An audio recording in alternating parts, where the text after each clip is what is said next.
Today, we're going to discuss the lesson 13 about making cocktails, rum, whiskey, and brandy.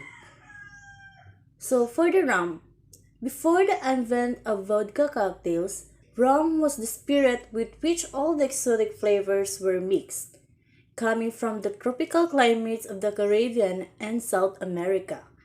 It was felt to lend itself to all kinds of racy preparations. So unlike the comparative staidness of gin, whiskey, and brandy, there are basically three grades in the cocktail repertoire: the white, light or golden, and dark. The top string navel rums, known as overproof, are sometimes added in droplets to a mixture not just to fortify it, but to concentrate the flavor of what is still an underappreciated spirit. Let's proceed now to the rum cocktails recipes. So first is the Tom and Jerry, a cold weather drink invented in the 1850s by the legendary Jerry Thomas of St. Louis, Missouri. Tom and Jerry is one of the oldest cocktails in the book. It is said that Mr. Thomas would serve this at the first nose of winter. The recipe serves to 4 to 6 people.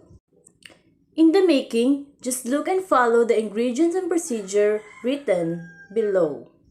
Next is the Bacardi cocktail. The original recipe, this must legally in the USA be made with world's biggest selling white rum brand. It's short and sour and altogether perfect. Next is the Caribbean Breeze cocktail. This bang up-to-date mixture of exotic fruit flavor will have party guests coming back for more. Next is the Cuba Libre. This is a brand-specific cocktail if ever there is an easy one. It is created in Cuba, where Bacardi was then produced in the late 19th century. The novelty value of Cuba Libre lay in its use of Coca-Cola, a newfangled tonic beverage, then less than 10 years on the market. Next is the Tea Punch. This is a great favorite in the originally French Caribbean islands. Next is the Sauku. It's served in a hollowed out coconut shell, but it does nearly as well serve in a plain glass tumbler. Next is the Waikiki Beach. This creamy, nutty, exotic cocktail has the power to call up memories of Caribbean beach holidays gone by. Next is the Merry Pickford, a 1920s recipe in tribute to one of the greats among the first generation of silent movie stars. Next is the Daiquiri. The Daiquiri is one of the most adopted and abused cocktails in the repertoire. Created in the 1890s, it is named after town in Cuba and was originally nothing more than a rum czar. Next is the Presidente, another 1920s Cuban recipe. This is named in honor of one of the island's old military rulers. Next is the Columbus, a simple and appealing mixture of sweet and sour. Next is the Planter's Punch. This long, refreshing, old colonial drink originates from the sugar plantations that are dotted throughout the West Indian islands. Next is the Mai Tai. This is very refreshing, long but strong party drink that slides down easily. Next is the Monkey Wrench. It is deliciously refreshing. Next is the Escape Root. It is one of the classic Vermouth brands and it is a must for this elegant cocktail.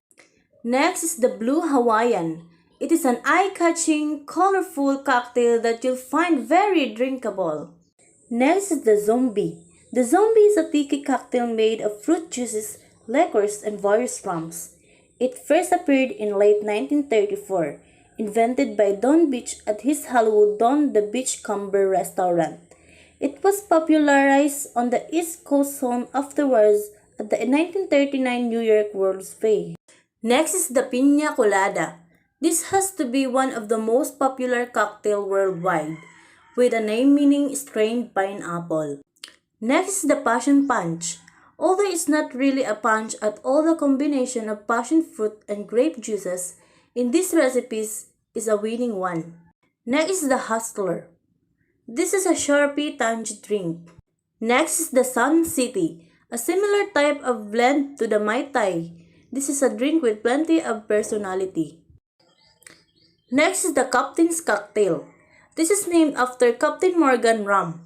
Cocktail author Robert Cross suggests that the port be added to half of the drink's surface, so that it can be imbibed from the port side as it were. Next is the Costa del Sol. This is light, sweet, fight drink with a gentle flavor, one of the less taste bud sterling rum cocktails. Next is the Beach Peach. The flavor of this cocktail is largely derived from pure, thick peach nectar, and the drink has a nice balance of sweet and sharp flavors. It tastes alluring when sipped on the beach. Next is the Frozen Coconut. You may well have tasted something like this ice cream drink at a Thai restaurant with a cocktail list. Next is the Mulata. A Cuban creation of the 1940s, Mulata offers a beguiling combination of chocolate and lime flavors. It is short but delicious drink that may well have you wanting a second one. Next is the Jamaica Sundae. A spoonful of honey adds sweetness and an exotic note to this cocktail, the name of which indicates that it should specifically be made with a good Jamaican brand of rum. Next is the Arrowhead. The peachy flavor of Southern Comfort works well with fruity banana and lemon notes in this slightly fizzy rum cocktail.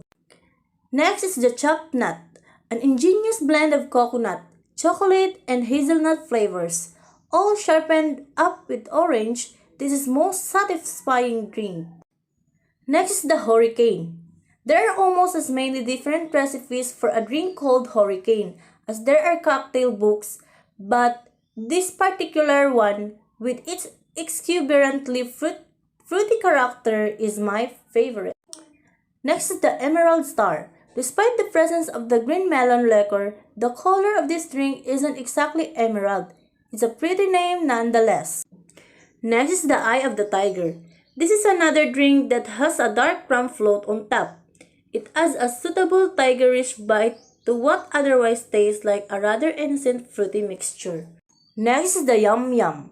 The name of this drink is an indication of most people's reaction to this exotically fruity recipe with a fleeting hint of coconut.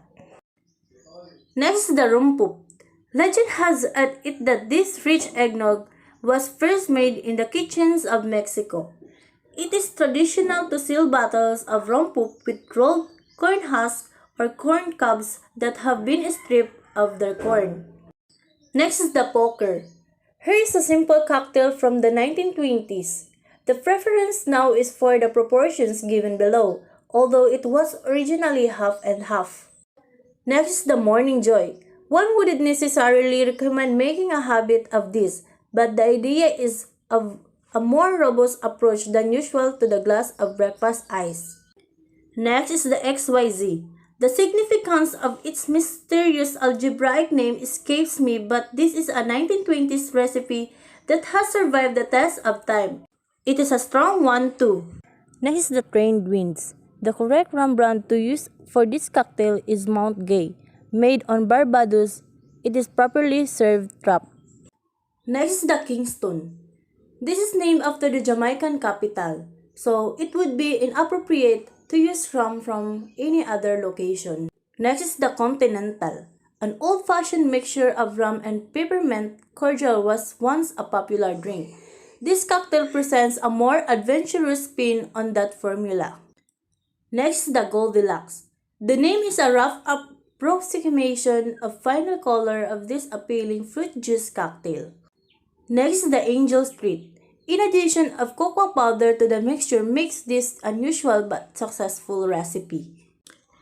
Next is the Bolero. Here is one of those cocktails that's all alcohol and no mixers. Stirring the drink gently as opposed to drinking it, emphasizing its strength. In the sense that the mixture doesn't become quiet as chilled as it would in the shaker. Next is the Pilot Boat.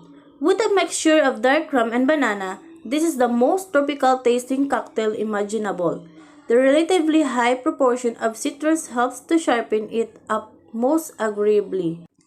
Next is the cantaloupe cup, another recipe containing pureed fruit.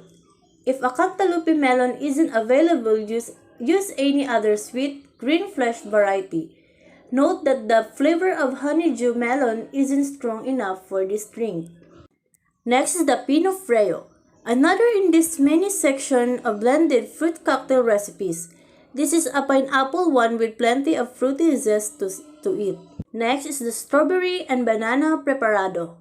It is similar to a smoothie. This thick, creamy fruit drink.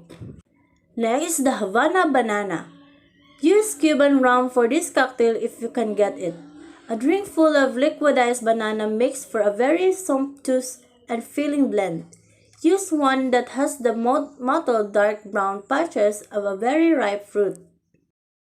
Next is the Hot Tea Toddy. Rum isn't just a good partner for coffee. It also goes unexpectedly well with tea. Use a good Indian leaf such as Assam or Darjeeling in this recipe and strain it. Next is the Jamaican Black Coffee. This delicious version of black coffee is in fact only slightly alcoholic but gains extra allure from the inclusion of citrus fruits. Next, the hot buttered rum, another hot preparation for winter drinking. The last one is the San Juan. A coconutty, fruity, and strong cocktail seems the only fitting way to conduct our repertoire of rum recipes.